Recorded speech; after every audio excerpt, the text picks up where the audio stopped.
আমরা কি নায়ক রে? আমরা হচ্ছে বাস্তবে ভিলেন, আর ভিলেনের যা কাজ তাই ভিলেনরাই করে। আর নায়কের কাজ হচ্ছে ভিলেনকে শুট করা।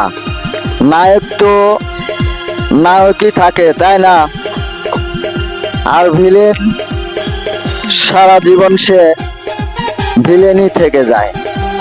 আর তোকে তো নায়ক মানায় না, তোকে ভিলেনই ভালো লাগে, তাই তোকে ভিলেনের পার্টটাই করতে হবে।